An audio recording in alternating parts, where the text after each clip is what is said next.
Dave Arnold, your host of Cooking Issues, coming to you live from the heart of Manhattan, Rockefeller Center, New York City Newsstand Studios. Joined as usual with John. How you doing, John? Doing great. Yeah, got Joe Hazen rocking the panels. What's up, Joe? Hey. Good to see everyone. Yeah. I'm rocking my Edwards Aged Meat swag hat. You like that? Yeah, it's great. Yeah. He hasn't been on the show yet, unfortunately, because I had the COVID during that. Over in the upper left, we got Quinn. How you doing? Hey, I'm doing all right. Yeah. And then moving on down the coast there, we got Jackie Molecules. How you doing? Yo. Yeah. I'm good. And Good to be back, yeah. Yeah. And last but certainly not least, Nastasia the Hammer Lopez. How you doing, Nastasia? I'm good. Yeah. All right. So this is the last show we're going to have for a couple of weeks, right? Because next week I'm at Tales of the Cocktail. And then the week after that, I'm in Alaska. But get this. For Patreon folks, I'm going to try to visit Quinn in Vancouver Island. It'll be the first time I'm in Vancouver Island because after Tales of the Cocktail, I'm going to Alaska to see my son Dax, who's selling vapes and luggages to cruise ships.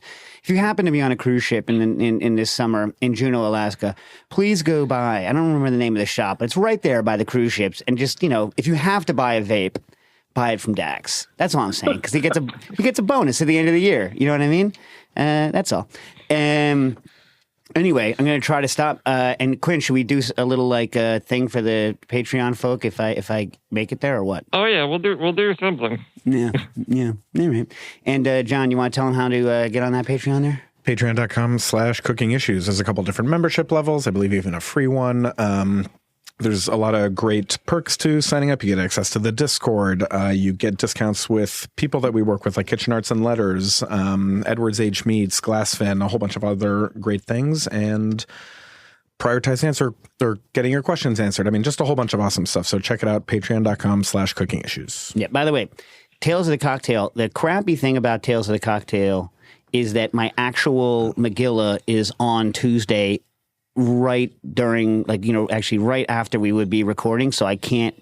Otherwise, I could call in and we could do a live from Tales of the Cocktail with some bar weasels. We can get some, many of the great bar weasels are at Tales of the Cocktail, but I thought you were going to say worst thing about Tales of the Cocktail is being in New Orleans in mid-July. I might as well. What, is there any difference between New York City and New Orleans anymore? I guess not at this point. Yeah, that's totally fair. It's just one giant gross malarial swamp. You know what I mean? It's it's a nightmare. Really, I mean, New York has never been a great weather town. No one's like, New York weather. No one's ever said that. You know what I mean? We get, even in the good old days, we got, 4 good days a year? Maybe 10? But this has been really soupy lately, I guess. New Orleans equivalent, but New Orleans had us beat for a little bit for that. I mean, for the rest of history? Yeah, I guess. Yeah. I don't know. It's just nasty here. I should stop complaining. The nice thing about New York is it's so dense, so densely populated, and we have so many individual air conditioners running that the streets are 10 degrees hotter than they need to be. Most of the pavement's black. We don't have as much tree covering as we should. And we run a crap ton of individual air conditioners all day, just pumping heat into this hellhole. And it just makes it awesome. You know what I mean? Absolutely. It's just freaking sweet. Yeah. Yep. Not to mention You're making me sad to have left. Yeah. Right. Honestly, someday they will straighten this place out, get some funding to rewire all of the buildings and to put vent systems into individual apartments so that there can be a single air conditioner on the top of the building that's 5 times more efficient and puts the heat directly up instead of right into your face as you're walking past it. But, and then we can go electric on our freaking cooking, all that someday, probably when I'm dead. Right? Probably. Yeah. We want to put those ACs really high up so the hot air creates a whole new layer in the atmosphere. I mean, you got to do it anyway. It's going to go up. But the thing is, you create so much less, right? You're only running what you need. Hello? And it's much more. Oh, does everyone think we lost them? Oh, you must have muted the outgoing signal to them. Yep. Yeah, we're good. Okay. Oh, no. What? No, you were here. They can't hear us. You guys. Oh, geez Louise. Now I can't hear them. Yeah, let's just cut off. I think all the internet just dropped. Oh, no, there's us here. How can I hear that? Anyways, let's move on. All right, everyone can hear everyone now. We're all back.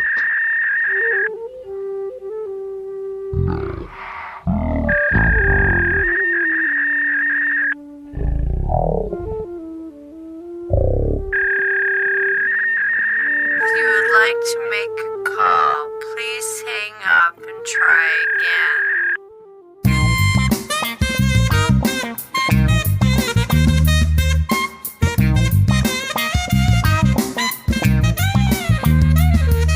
And we're back for round 2 of cooking issues. We're going to try it again after the internet turned off because it's so damn hot on the East Coast of the United States of America.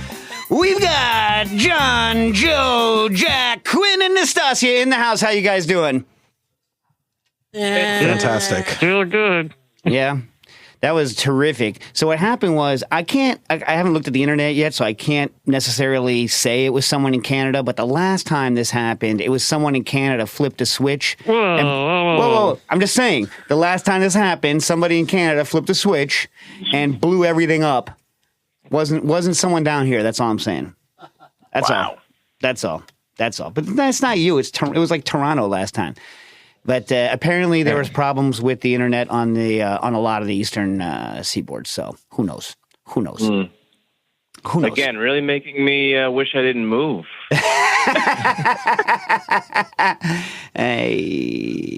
Yeah. Well, I have loved New York, but whatever, man.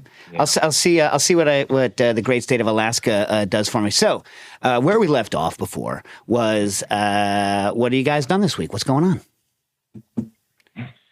Oh man, Stas and I went to the Hollywood Bowl twice. All right. Well, who do you see? What was going on, or do you just go when it was empty and like eat hot dogs?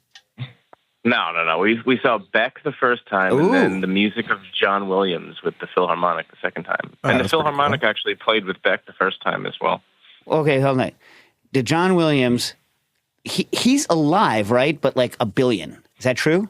He's sick. Yeah, he couldn't be there. He usually conducts it. It's the thing they do every year. So there's a guest conductor. But get this. The guest conductor kept introducing all these movies, and they did some movies that weren't even films that John Williams scored, which is weird. But anyway, he keeps introducing them and spoiling the plot. He'd be like, so in the final scene, and then, the first time there's kind of like a weird silence in the crowd. The second time, the entire crowd erupts in a boo when he spoils the plot. You mean, it's like, in case someone doesn't know the Death Star blows up? No. This was like a film called Laura or something, and he's like, I'm not going to spoil it because I'm not a bad person. I won't even do that on the show today. But he's like, in the final scene when you find out blank, I like how you're like the least important people to spoil it for cooking issues listeners. Like not even on the show. Like in normal conversation with a regular jerk. I would never spoil it, and not even to you fools. But not even here, no. Yeah. But I won't stoop that low. So you weren't worried about him like giving up things that if you haven't seen it, you wouldn't be at the show. No, it wasn't like he gave away how Indiana Jones ends. Yeah. He didn't do Indiana Jones, did he? Did he? John Williams, yeah. He did. Oh my God! Like, is there anybody? I mean, look, I should be rooting for the same name guy. David Arnold or whatever, right? And he's won an Oscar and all that. So, the Dave Arnolds, other than, some of us are doing okay. You know what I'm saying? But, I mean, who's better? Who's better than John Williams at movie scores? I mean, even Prokofiev has done movie scores. I'm going to say that John Williams is better. Yeah. Oh, yeah. I mean, first of all, like, how long do you think it's going to be before some of those movie scores, like Star Wars and whatnot, are seen as being like legitimate music in the same vein as any other composer like from all time?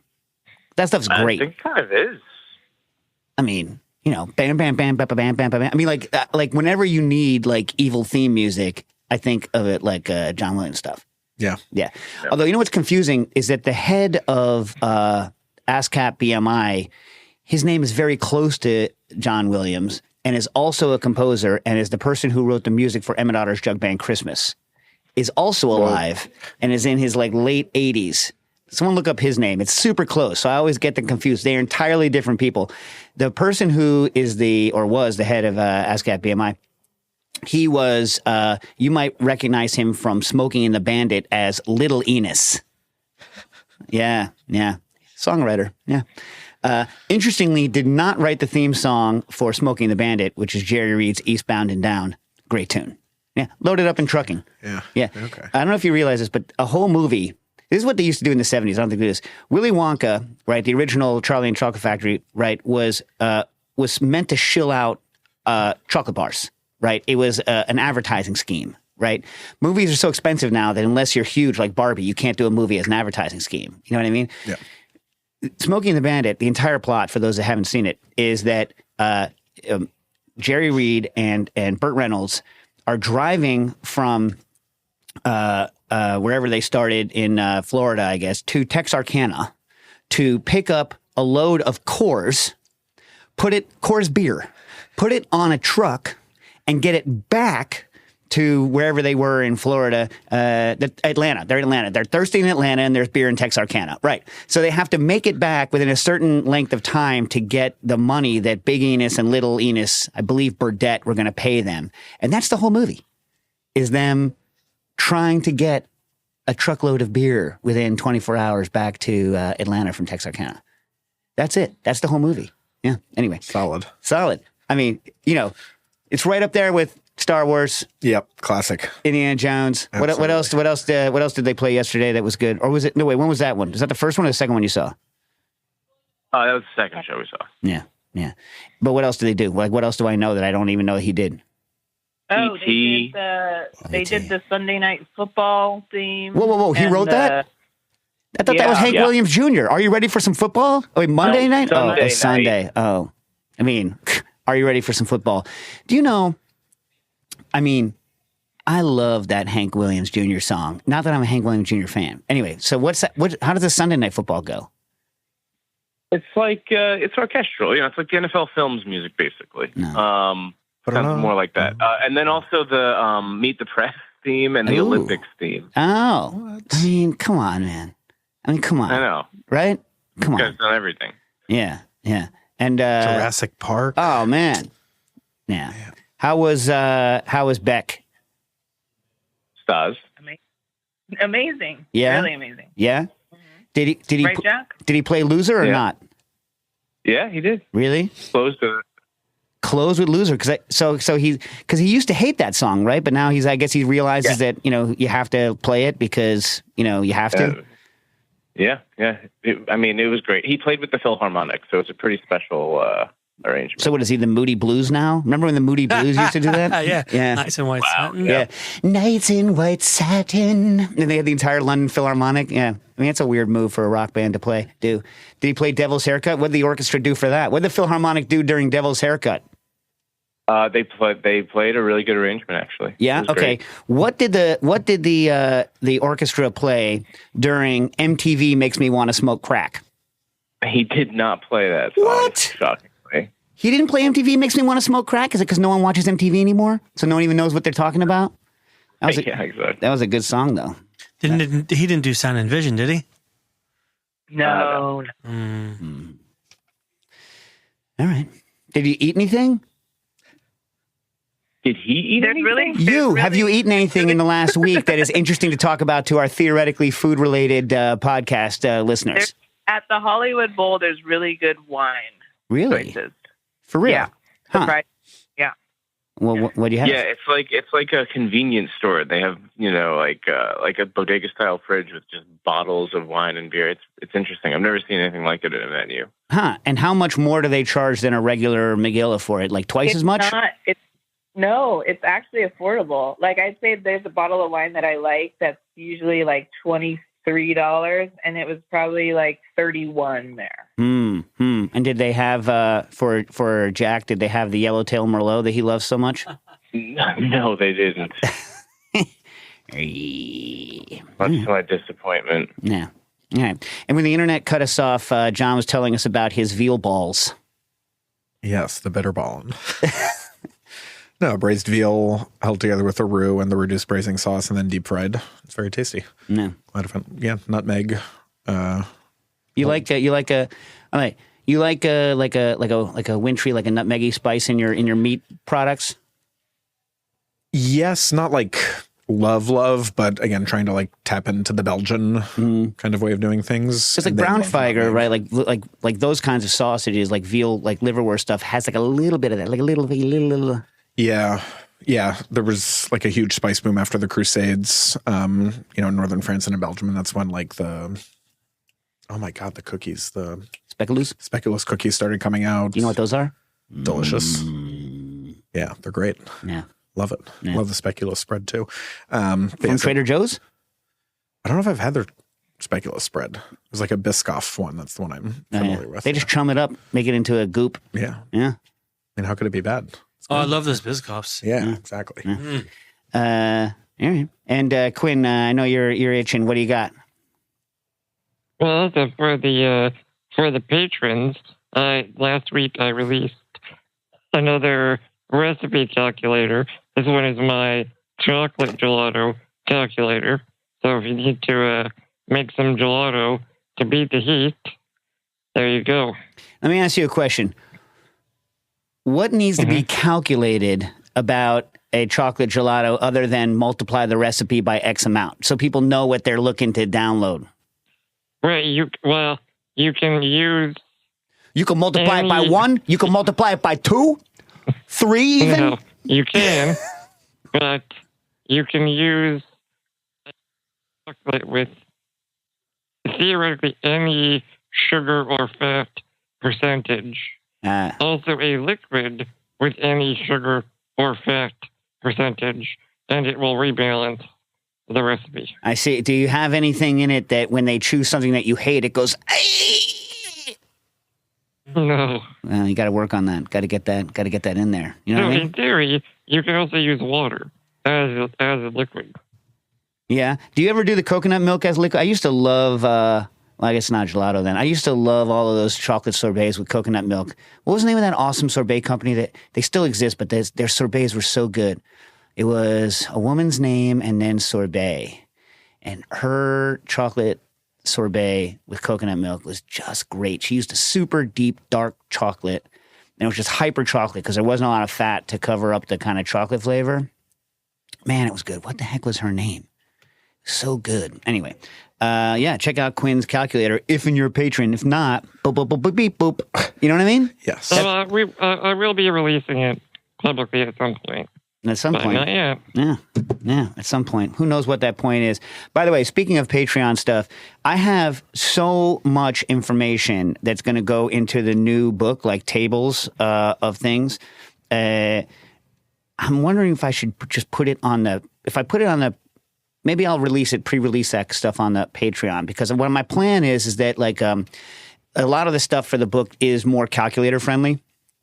You know, because it's like, you know, you're going to plug in your bricks, you're going to plug in your ABV, or you're going to plug in your bricks, and you're going to plug in your density, and you're going to get out sugar in the liquor and alcohol, or you're going to add, you know, sugar and you're going to get an ABV out, et cetera, et cetera. So I'm eventually going to put those on, I think, a website for the book, but maybe we put it on Patreon first. Oh, we have a caller. Caller, you're on the air. Morning, Colin. How's it going? Hey, how's it going? Not bad. Hey, against your guys' advisory, I started listening to the old backlog starting from episode 1, and I got to tell you, there's still a lot of really relevant information. I'm still taking notes and learning all kinds of stuff. So kudos to you for keeping it up for as long as you have. Yeah, I appreciate it. We were 10 years or 11 or 12 or 13 years smarter back then. So, you know, at a certain point, you know, you peak out. There's like a, you know, it's like a bell curve, and I'm definitely going down that slide. I'm just kidding. I'm still kidding. Still learning, still getting better every day. Yeah. Yeah, right. Exactly. Yeah. And I'm in the era where nostalgia question per caller rule. So I've got a couple of questions if that's allowed at this point, but yeah. I understand if you need to cut me off. It's not. Yeah. All right. Well, let's start. Let's see where we get to. Sure. So I have a sort of Detroit-style pizza concept that I'm working on building out, and I have a technical question and then a few non-food related but still technical questions. Okay. In order to maintain consistency, I've found that it's great to bake the bread portion of the pizza ahead of time, pretty much like baking a focaccia, and then you just top it with your toppings, melt the cheese, lay the sauce on top, call it good. In the few times that I have tried to pre-bake these crusts, they shrink considerably.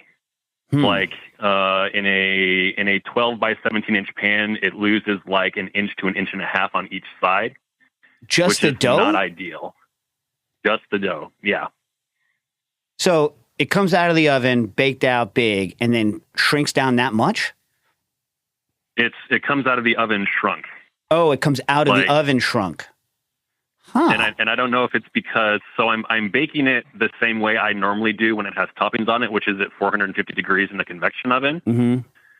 And when you do it with the toppings, the cheese makes it stick to the side of the pan and it doesn't shrink when you have the toppings on? Exactly. I think the weight of the cheese keeps it from shrinking, and then you get that perfect rectangle with a nice cheese crust around the outside. Yeah. And so I'm trying to figure out if there's a way, other than baking loaves bigger than the pans and chopping, like cutting them out, like an insert. I hate that. Also, I bet you it's getting thicker, right? It doesn't bake as evenly. Yeah. So I'm guessing it kind of like mounds in the middle and it's thinner on the edges. And there was also some weird like bubbling happening. How soon? And so there was some like. How soon after you get it into the pan are you baking it? Well, that's the formula that I'm using for my dough is pretty user friendly. Typically, what I do is I will. So it's a straight dough method. You don't even do a bulk ferment. You make it, you portion it, you put it, let it ferment overnight, put it in the pan, squish it into shape. And then at that point, I normally put the cheese on top and then it's pretty much ready to go. And you can leave it in the fridge. I'll do the stretching in the cheese phase, like maybe 4 to 5 hours in advance. Mm-hmm. And then when it's time for service, I literally can take them out of the cooler and throw them in the oven and I get the product that I get. And it's pretty solid for how user-friendly it is. Here's what I'm thinking. Tell me whether you think this makes sense based on what you're telling me. So typically, I haven't done Detroit in a while, but I went through a phase, right? And so typically, and a lot of the recipes will tell you this, especially like if you look at the videos of the people in Detroit doing it, is they'll do an initial stretch out. And then if you remember, like one of the things about Detroit pizza, for those of you that don't know, is you oil the pan a little bit, right? And then you push the dough in and you go. Oiling the pan makes it extremely slippery. And so what I think is happening is that the dough needs to kind of relax, which is why like I do 2 or 3 I do my initial pat down, get it almost all the way out to the ridge. And then I wait a couple of minutes and then I have to stretch it again, like a couple of times to get it to relax in its open position and then rise up a little bit, right? Because then you proof it with the crap on it. Some of it, I do a proof with the crap on, and then it stays the size of the pan. So my question is that if you're not getting that stretch back time, like when you throw it into the oven, as it expands up, it's going to suck in. You know what I mean? Because it's still it hasn't had time to kind of blast out and weaken that gluten up. You're still in the phase where you just stretched it a little bit. Right, it needs to be relaxed a little bit. So I'm wondering if you built in, and I don't think it would go that against the flow if you built in like a 20-minute hold before you bake it out. Let it settle into itself a little bit, puff up a little bit more before you bake it. Have you tried that? I hadn't. As you were saying that, it occurred to me that that's probably what's happening, because I think that the few times that I've tested it, I've stretched it and then pretty much thrown it straight into the oven. Yeah. Because I'm also, this is for taking it off site. This is normally, the one catering event that I did, it was for 150 people, and I've only got 6 of those pans because the pans cost like $80. Yeah. And I'm not busy enough to justify spending thousands of dollars on the big pans, but. I think that might be it. That might be the difference, is that usually when I make them, the smaller ones, they have several hours of just sitting, slacking, whereas the test ones that I did not have that, because I had to do, 18, I had to make like 18 pizzas pretty much back to back to back. And the pans were even still warm when I was throwing the second and third round in there. So, right. And mentally, if you think about it, it's the only kind of pizza that you bake that, well, typically, other than if you're doing like a Pizza Hut style, that you bake on such an oily surface, so it's so slippery. Right. You know what I mean? Yeah, exactly. So, that'll make sense. That's brilliant. All right. What was your other technical question? Okay, so when I get this thing scaled up, I eventually basically want to put a steel-based baker's deck oven on the back of a trailer. Mm-hmm. If it was covered but not necessarily enclosed, would that be a bad idea? Well, what do you mean? Like, why? Like, what are you worried about? It whether like just degradation from elements, like if it's raining or if it's sitting in a garage somewhere collecting dust or something like that. I'd probably get a cover for it or something like that. But yeah, I think if you cover it and if you season it up, right? If you season it up so that it, has like although you can't, it's hot as hell. You can't season that thing. It's gonna be hot as hell. This is for regular. This is for regular pizza. I think you'll be. Honestly, I think you're gonna be okay. Oh, you're going to be. This would still be for the the Detroit style. So I don't need to. I think the deck oven gets the best sort of like crust on the bottom. Yeah, I think it's going to be fine. Crust. But look, let me put it to you this way. What's it called? The Cajun fryer people make their grills out of regular steel, and they paint the outside of it with that high heat barbecue paint. Which is pretty good. Although I think the car stuff's better. I think the engine enamel is better than the barbecue stuff, and it comes in cooler colors. So if the outside of it's covered with that engine enamel, and it's got the like a whatever they call a tonneau cover for an oven is, you know what I mean? Like I think you'll be in pretty decent shape. Yeah. Obviously anything you can coat in stainless, you should, but. Yeah, I was gonna say. I would say the better question would be: Are ovens pretty okay if it's not specifically designed to go outside? Is it okay if it's used outside? I guess, or do they make ovens that are specifically designed to be put on a trailer and like drug around? I'm sure they do. I don't know that. I've never researched it, but I'm sure they do. I have hooked up inside equipment outside, and it can be a little bit dicey, especially if they're gas based. And you have to switch everything to propane, right? Which is kind of a hassle because you have to change all the orifices. You have to change like all of the stuff. And the other problem if you're firing off of propane is that if you're using a high BTU item, 20-pound tanks are no longer sufficient. So the way you can get around a 20-pound tank, well, you have a bigger tank. This is my equivalent of a food truck. Like I'm going to be strapping 100-pound tanks to it. Oh, all right, you're fine. You're fine because there is a way to use 20-pounders, but it's not friendly. Right. You have to buy a tank heater. You know what I mean, to keep the tank hot because the problem is when you withdraw propane too fast out of a tank, the tank cools down and then your delivery drops. You go below the regulator threshold, you flame out. You know what I mean? I've actually, and I don't know if you're friends with your like propane dealer or whatever, but I actually had a guy because I had this problem when I would do shrimp boils. I've got the 80,000 BTU thing, and I only have a 35-pound tank, but they were able to make me a manifold so that I could strap two 35-pound propane tanks together, and it operates as one 60 or 70-pound propane.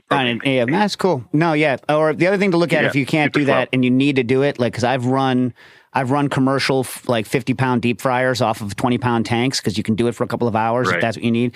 Is little tank heater, like a little like silicone wraparound like with springs tank heater.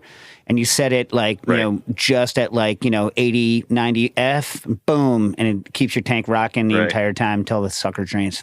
Anyway. Amazing. Yeah. Awesome. One more question. Stasi's going to murder you, but okay. Deck oven, yeah. I know, right? I'll bring, if I'm, I called last year and we talked about Iowa sweet corn, and I've been contemplating if I'm crazy enough to bring a bag of sweet corn and some other goodies, and I'll bring some cheese and champagne, and hopefully that will appease. Cheese and she likes both of those things. We've got some tasty cheeses here. Anyway, so before I get the deck oven, I have to do all of this basically with like electrical things. And so I need some generators.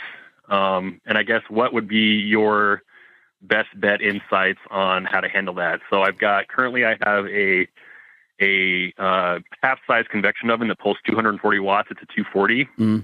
You know who's an expert in this actually? Nastasia the Hammer Lopez, because she actually had to run a food truck off of a generator. Oh, nice. Yeah. Well, I'm happy to get answers from whoever I get it from. So I've got this one oven, and then I have a steam table that I hold my sauces on that pulls 1,500 watts, and then like a pizza box, one of those display rotating things that also pulls about 1,500 watts. Would it be better to get like 3 smaller ones or just go for like one giant 10,000 watt generator. What do you do, Stas? My advice is not to do a food truck. And no, really. I mean, I would never, ever do it again. And I know that there's websites that rent out spaces, like pop-up spaces, that are far more efficient. I have no advice on food truck because it is the worst experience, one of the worst experiences of my life. Yeah. But you won't even tell them what generator to use, though? We had it just kept, all of our things that we were running off of it kept burning out. Like there was it was awful. It was absolutely awful. Like, I don't remember what kind of generator we had, but we had the most powerful one, and it was not enough. I don't have a lot of experiences, but I would definitely have a backup because I know Nastasia said hers went out all the time, and I would get one that's quiet. I would get one that's 4-stroke, like a Honda. There are none that are quiet. The ones that advertise that they're quiet. Okay. They make boxes for them that you can like cover up to help mitigate that. But So I hear what you're saying, Nastasia. Here's where I'm coming from. My usual for the last like 4 or 5 years, I've done like kind of private chefy stuff for small groups of people for a lot of money, and it's gone great. But I am to a point where I want to hire somebody to help me with these things, and I need some busy work for them. And this particular business model is basically achievable by high school aged kids. And so this is kind of my casting a wider net to get more of the populace sort of attracted and have something fun. And it's a fun model. It's a really delicious product, but that's kind of where I'm coming from with doing this. But one thing I will say, I got to go to this thing is that if you're going, like, you can't turn completely unskilled folk loose on weird equipment setups that you've cobbled together, because when they break, it's totally broken, and you can't just like reboot it because it's been built by you. Yeah. You know what I'm saying? That's very good. I mean, there would be like one skilled person there maybe to help maintain all that stuff, and the rest of them is like, this pizza is like, put it in the oven, when the cheese is brown, it's done. Like, you know, it's really, really easy. But I hear you on the food truck, and that's why I don't want to get a self-contained food truck, because I have buddies that have food trucks, and like every other week there's something going wrong. There's so many different working parts on a food truck that you need for it to function, and that's why I kind of want to build it myself and have it be all sort of modular, if you will. Or at least that's sort of what my approach is. Yeah, well, let us know how it works out. Right on. Appreciate it. Thank you. No worries. Dave Kwiatkowski writes in, at one of my restaurants, we've been using Heston Blumenthal's method for fish and chips, which involves a soda siphon. So for those that don't know, you puts the batter in a soda siphon, puts it in the fridge to let it hydrate for a long time. It's like vodka and rice and all this other stuff and beer and blah, blah, blah. CO2, not nitrous, but like puts it into a pan, puts the fillet into it, bop, bop, bop, like they do in England town, and then they throw it into the oil and bop, bop, bop. Right? Okay. That's how it works. The result is great, but we have to refill the siphons. They have 4-liter bottles multiple times through service, and it's a messy pain. I was thinking about getting a kegerator and filling a couple of corny kegs with the batter, having CO2 tank just for that. We will set up a separate tank of cleaner to flush the lines at the end of the night. Will this work? Will the batter hold? Other issues I'm not thinking of. A couple of things. One, soda siphons, it might work. One of the problems is that those soda things go whoosh. So the question is, and if you read Blumenthal's recipe, he's very careful about trying to keep the CO2 in the batter so that the batter itself foams, right? But also the nozzle on that soda siphon is crap for keeping bubbles in seltzer. That's why it's really only good for Three Stooge marathons, right? Because it like opens up and like really sprays the stuff out and gets rid of the stuff. So you need a way to get it out of the keg that has the same spray foaming characteristics as the ISI does. The other thing you need to do before you do anything is you need to realize, try to get the corny kegs that have the removable safety valve in the lid, because the ones that are built in at a lower pressure than you would like, and nothing sucks more than having the safety go. The safety goes way before. It's set at a way lower pressure than the actual working pressure of the keg, and so you need to know what that pressure is so you do not exceed it. You do not want to exceed that, because then it stays open and vents your whole thing out. It's a mess. It's a nightmare. The other thing is that a batter that contains stuff like rice flour is going to separate and needs to be agitated in between, and you really want to kind of agitate it and shake it up. So either have someone shake it up, or you can build a stirring unit into one of these kegerators. It's possible to do, but then that's a whole other freaking thing that you have to take care of that you hadn't thought about. That good answer? Yeah. All right. Shift Drinks writes in, for liquor above 40% ABV, but not high enough proof for Auto Justino. What Auto Justino is that for very high liquors like 151, which is, I guess, what is that, 75.5% and above, if you add fruit juice to it, the alcohol level is so high that the pectin immediately destabilizes and drops out. So you don't have to worry about adding enzymes and stuff like that. That's what is being referred to. Should water be added during the blending step, or should the process blend with pectin X rest and add water before spinning? I'm not sure why you're adding water. I never add water to a liquor. So Shift Drink, tell me exactly what it is. Like, just give me like the actual ingredients you're using. I and what think you're they're doing. worried about the ABV limit of the Spinzall. Oh, the ABV limit for the Spinzall is only because I'm worried about you catching on fire. If it's like it's based on flash point. As long as the flash point is, as long as you can light a match near it and it doesn't like ignite. So you're saying they could account for the moisture in their fruit or juice as dilution as well. Yeah, it doesn't matter. There's no chemical incompatibility with any part of the Searzall and alcohol. The only Spinzall. There's no the chemical incompatibility problem. The problem is that I don't want someone to put 100% alcohol into the thing and create, alcohol vapor that then ignites and blows someone's face off. That's all. You know what I mean? I don't even remember what I wrote as the limit. I probably chose whatever the flash point was at like 90 Fahrenheit. That's probably what I chose. I believe it's 40%. No, you can go above 40% at 90 Fahrenheit. Is that what I wrote? 40% in the document? It's just a safety issue for flash points. That's all it is. Wenrick writes in, does the rice polisher that I mentioned on the show require a voltage transformer? No. So what I talked about is I no longer sift my flour. I've run some more tests, but I don't have time to talk about it because we only have 4.5 minutes because of all the stuff that happened. But I can talk about that later the next time that we have a show, and I'll have more tests to have run by that point. But what the rice polisher does is that instead of sifting, I actually use what's meant to polish rice to abrade the outer layer of bran off, including the hairs on wheat, which is the stuff that has the biggest detriment on loaf volume, instead of sifting. So I no longer sift anymore. The only units that I can buy are from Japan, right? They have an American style plug, which I guess Japan also uses, but they're from Japan. And Japan uses a voltage similar to ours, but not the same frequency. And so really the question isn't, do you need a voltage transformer? Do you need a frequency transformer? And no, you do not. I've been running mine and it's fine. But what you do need is Google Translate, because the manual is only in Japanese. So you need to just take a picture with your phone and use Google Translate. And, I put little pieces of tape on so I can remember what all the buttons say in English because, whatever, I'm too stupid to remember what the kanji is. Matt from Mystic writes in, I'd like to hear more from Dave about my use of the combustion thermometer. I like mine so far, but I find the finish time can be highly variable, and I find that to be a little bit frustrating. Maybe have Chris Young on again to talk about the thermo without any tangents. I actually love the predictive stuff. I have two of them with me right now. I don't know where the camera. I have two of them with me right now because it turns out Chris Young. I texted Chris Young yesterday because I'm going to Tales of the Cocktail, and we're going to use combustion thermometers in my seminar with Mike Capaferri at Tales.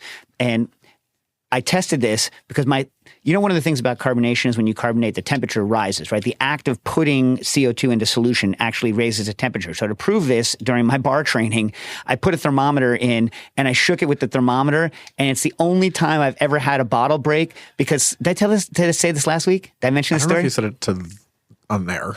Anyway, so I was like, yo, shake it harder. What the hell are you doing? Shake it harder. Because if you don't shake it hard enough, you don't have enough surface area, right? And so I take the bottle from the person who is training, and I shook it harder, and the thermometer went boom and hit the bottom of the fully inflated bottle and punctured it and started spraying stuff everywhere. It was nuts. Anyway, so I haven't had a problem with their predictive stuff. I'm wondering, listen, write back in and let me know exactly what you mean, Matt, about all over the place. In other words, are you saying that it is incorrect, or is it just that you get different results that you expect to be the same every time, right? Because I don't really understand. Do you understand?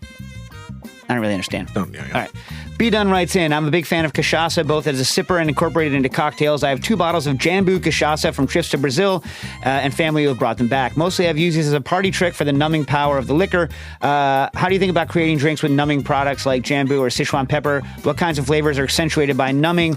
And what are diminished? How do you make drinks that aren't just party tricks and that people actually want more than one of? All right, listen. I don't use. First of all, Jambu here is Szechuan buttons. It's the Amelia oleracea, which is an aster from South America. Do not confuse it with wax Jambu, which is a fruit, right? Which has the awesome Latin name of Syzygium samargense. But anyway, my point is that very different. Wax Jambu, crunchy fruit. Jambu that you're talking about, Szechuan button. I have an issue with it because it just rides over the top of everything. I will say this. I have run a bunch of tests, and let me know what you think.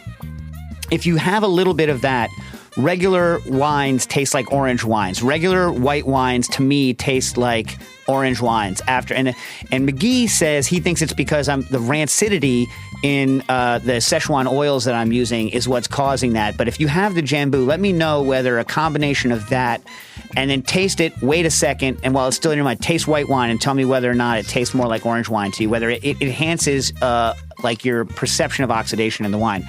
Monty writes in, what is involved in making a hard candy like mints with xylitol? I'm getting tired of the flavors in the mints I buy. Well, you can use xylitol and just kind of get like a gum paste, which is what a lot of people do, and then mix it like the powder, mix it with as little water as possible along with the flavorings and spread it out. By the way, you know what's really fun? I haven't done it in a long time, buying gum base. You ever buy gum base? No. You buy gum base. I think Modern's Pantry might have it. If not, you can get it on Amazon, whatever. You nuke it, right? And it gets flexible. You mix in all the flavorings, and then you put like cornstarch or powdered sugar down, and you roll it back out, and you cut it into strips. So much fun. And I put powdered acid in it. Oh, it's fantastic. You can also roll it into pastilles. You can do anything. It's amazing. So anyway, so those with that are molded that way. Or if you really want to be fancy, get yourself a pelleting machine. But then, John, tell them about how hard a pelleting machine is to run. Miserable. So you're better off making Altoid style things just by using like gum paste and putting it into molds and then popping it out. I hope that helps, Monty. I'll see you when I get back in a couple of weeks after I go to Tales of the Cocktail. My bar should be open by then, so go to Bar Contra. I think they're going to open even before I leave. Can you believe that? They're going to open while I'm gone. They're going to open for one day, and then I'm going to be gone for 2 weeks. It drives me crazy. Cooking issues.